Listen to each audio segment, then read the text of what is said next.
चांद की जमीन पर घूम रहा है प्रज्ञान रोवर, जो चांद पर हमेशा के लिए छोड़ दी भारत की छाप। चांद के इस अंधेरे इलाके में कौन सी खोज करेगा प्रज्ञान? क्या है चंद्रयान की इन रहस्यमय तस्वीरों में, और क्या यहां एलियंस से होगा इसका सामना? दोस्तों, सवाल कई हैं और इन सवालों के जवाब देने के लिए हम ये वीडियो लगातार लेकर आते रहते हैं।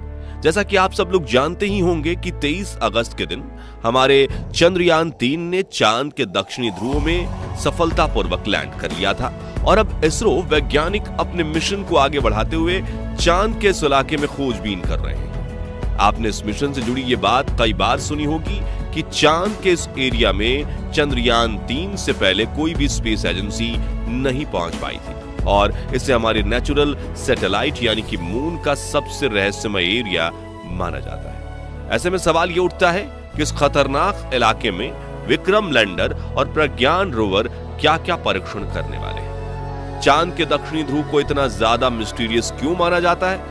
क्या यही वो इलाका है जहां एलियंस का बसेरा होने की उम्मीद है? और अगर ये सच है तो इसरो इस मुसीबत का सामना कैसे करने वाला है?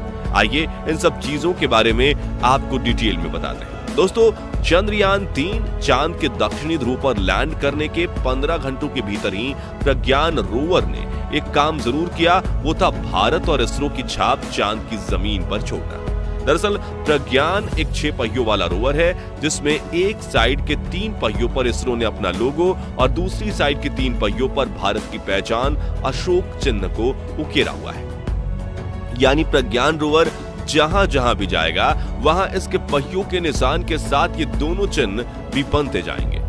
और आपको बता दें कि भारत के ये चिन्ह चांद की सरजमी पर हमेशा ऐसे ही बने रहेंगे। इसका कारण यह है कि चांद पर वायुमंडल लगभग ना के बराबर है, और आप ये जानकर हैरान रह जाएंगे कि 1969 में जब अपोलो मिशन के दौरान नील आर्मस्ट्रांग और बज एल्ड्रिन ने चांद की सतह पर कदम रखा था, तो वहां उनके पैरों के निशान बन गए थे, और आज 54 साल बाद वो निशान वहां वैसे ही मौजूद है। ठीक इसी तरह अब भारत के निशान भी चांद पर हमेशा ही ऐसे ही बने रहेंगे, और ये अपने आप में बहुत गर्व की बात है।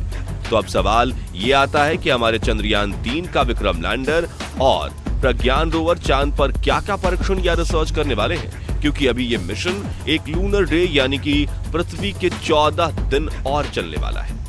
इसके बारे में हम यहां आपको बताएंगे, लेकिन चलिए उससे पहले हम चांद के इस इलाके से जुड़ी कुछ जरूरी बातें बताते हैं। साथ ही ये भी कि ये एरिया इतना ज्यादा रहस्यमय क्यों है, और यहाँ एलियंस होने के पीछे क्या राज है। असल में दोस्तों, ये चांद का दक्षिणी ध्रुव इलाका है जो हमें पृथ्वी से कभी भी दिखाई नहीं देता। हम पृथ्वी से चांद के जिस हिस्से को चमकता हुआ देखते हैं, ये उससे ठीक पीछे का एरिया है। यहाँ सूरज की रोशनी वैसे नहीं पहुंचती जैसे चांद के आगे वाले हिस्से पर हमें दिखाई देती है।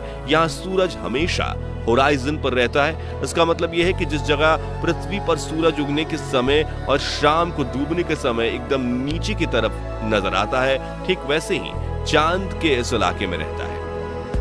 अब सूरज सर के ऊपर ना आने से होता यह है कि एक तो यहाँ परछाइयां बहुत लंबी बनती हैं, जिससे अंधेरा और ज्यादा बढ़ जाता है, और दूसरा चांद के बड़े बड़े और गहरे गड्ढों में रोशनी भी नहीं पहुंच पाती। यहाँ तक कि दक्षिणी ध्रुव में बने इन क्रैटर्स के अंदर करोड़ों अरबों सालों से कोई रोशनी नहीं गई है, इसलिए कोई नहीं जानता कि इन गड्ढों के अंदर कौन कौन से रहस्य छुपे हुए हैं।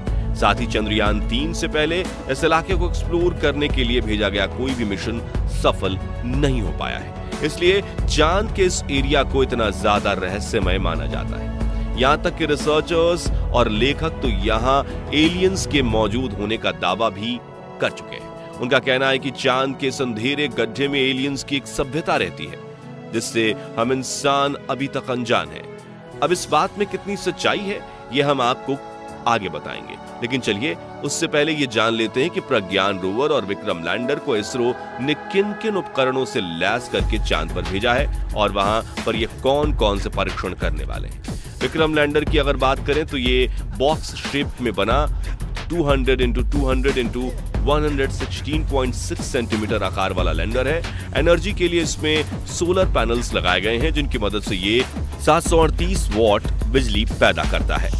इसके अलावा कई सारे सेंसर से लैस किया गया है, जिसमें accelerometer, altimeter, Doppler, velocimeter, star sensor, touchdown sensor और खतरे से बचाव व मौजूदा स्थिति जानने के लिए कैमरे का एक सूट शामिल है। अब पेलोड की बात करें तो विक्रम लैंडर में चंद्राज सरफेस थर्मोस्फेरिकल एक्सपेरिमेंट नाम का एक इंस्ट्रूमेंट है, जिसकी मदद से विक्रम लैंडर चांद की थर्मल प्रॉपर्टीज यानी चांद कितना ठंडा है और कितना गर्म है इसकी जांच पड़ताल करेगा। इसी तरह इसमें मौजूद instrument of lunar seismic activity की मदद से लूनर सरफेस पर होने वाले कंपन और भूकंप को मापा जाएगा।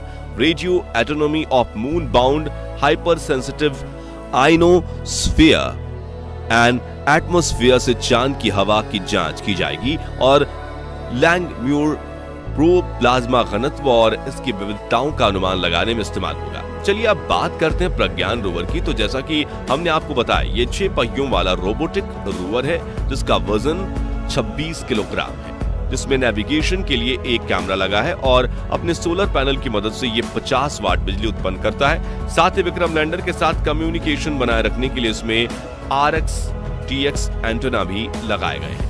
इसके पेलोड की बात करें तो इसमें इसरो वैज्ञानिकों ने मेनली 2 इंस्ट्रूमेंट्स लगाए हैं, जिसमें पहला है अल्फा पार्टिकल एक्सरे स्पेक्ट्रोमीटर और दूसरा है लेजर इंड्यूस्ड ब्रेकडाउन स्पेक्ट्रोमीटर यानी लिब्स।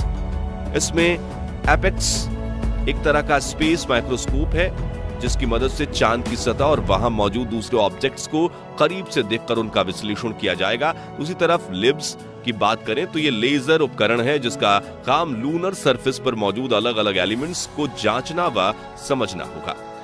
लैंडर मॉड्यूल और प्रज्ञान रोवर की ये रिसर्च चांद पर पृथ्वी के 14 दिन तक चलेगी। उसका कारण यह है कि चांद पर एक दिन जिसमें रात शामिल नहीं है वो पृथ्वी के 14 दिनों के बराबर होता है और इसरो को अपनी रिसर्च इन 14 दिनों में ही पूरी करनी होगी, क्योंकि रात के समय चांद पर तापमान -250 डिग्री सेल्सियस तक नीचे चला जाता है, जिसमें कोई भी इंस्ट्रूमेंट काम नहीं करेगा।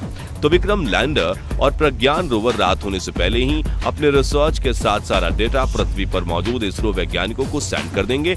पर अब आखिरी सवाल यह रह जाता है कि चांद के इस हिस्से में एलियंस होने की बातें कही जाती हैं, उसमें कितनी सच्चाई है। असल में दोस्तों समय समय पर बहुत से लोगों ने इन तरह की बातों और दावों को किया है, लेकिन हम आपको बता दें कि ये सब सिर्फ कॉन्स्पिरेसी थियरीज हैं, यानी अपने दावों को सही साबित करने के लिए उनके पास कोई सबूत नहीं है। अब बहुत से लोग इन कॉन्स्पिरेसी थियरीज को सच मानते हैं और बहुत से लोग इसे बेबुनियाद समझते हैं। खैर जो भी हो, अब हमारा चंद्रयान 3 चांद के इस इलाके में पहुंच चुका है और आज नहीं तो कल इस रहस्य से पर्दा उठ ही जाएगा। लेकिन साथियों, हम इतना स्पष्ट कर देते हैं कि ये कोई जरूरी नहीं कि एलियंस कोई बड़ी बड़ी आंखों वाले लंबे लंबे सिंग वाले डरावने जीव ही होते हो।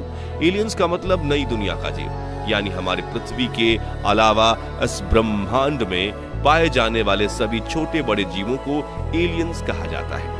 यदि चांद पर किसी भी रूप में पानी मिलता है तो वहां बैक्टीरिया और वायरस जैसे एलियन होना भी संभव है। लेकिन फिर भी आपके मन में एक सवाल तो आ ही रहा होगा कि जब चांद पर ऑक्सीजन है ही नहीं तो कोई भी जीव कैसे पनप सकता है। तो इस सवाल का जवाब हमारी पृथ्वी पर ही मिलता है, क्योंकि पृथ्वी पर भी ऐसे कई बैक्टीरिया पाए जाते हैं जिन्हें जीवित रहने के लिए ऑक्सीजन की जरूरत ही नहीं है। इस तरह के बैक्टीरिया को अनऑक्सी बैक्टीरिया कहते हैं। खैर जो भी हो, हमारा चंद्रयान इसे स्पष्ट करने की कोशिश करेगा। बाकी हमारी आज की इस वीडियो में बस इतना ही।